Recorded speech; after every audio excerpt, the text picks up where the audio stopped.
Hi, Valfrania here. I'm using a popsicle stick to mix up my paint. Make sure it's mixed up really well before I get started. And then once it's mixed up, I will pour some in a cup and then paint from there. Because if your brush has any sort of impurities on it, it's going to mess with your paint. And you want your paint to last a long time, especially if you have it in quartz like this. This is in a plastic jar. If it were in a metal jar, I would transfer it over to a glass jar or a plastic jar like this one, because I don't want the edge to rust on a metal jar, and that would be another way that would mess with my paint. Okay, it looks nice and mixed up. I like to use these are little cutting boards that I have had in my kitchen. Once I'm done with them in my kitchen, I might bring them down here into my workshop. Okay, so this is mixed up. I'm going to use a spoon to transfer some paint. I'm not going to transfer a lot because this paint goes a long ways, and I don't want to pour it back in my pot here. So I'm just going to take a few spoonfuls at a time and then just keep filling as needed. And then I'm going to do a quick demonstration for you on how I get a lot of paint on my piece quickly. I'll move this over here,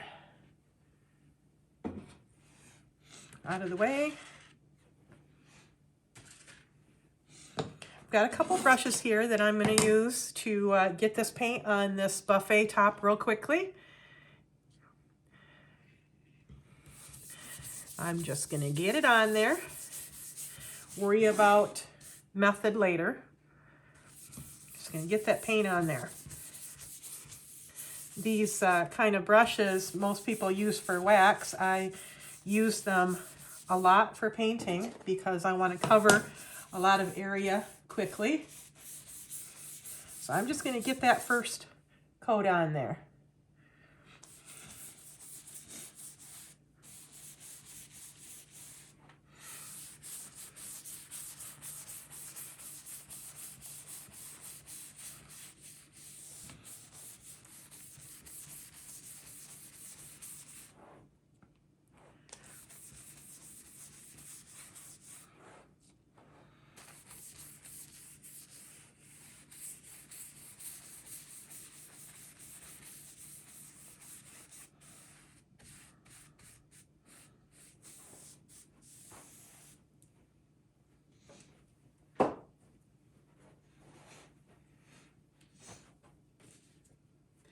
And then I'm just going to take my Wonder Brush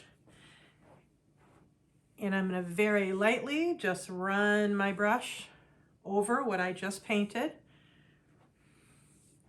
That'll help minimize the brush strokes, make sure it's on there even.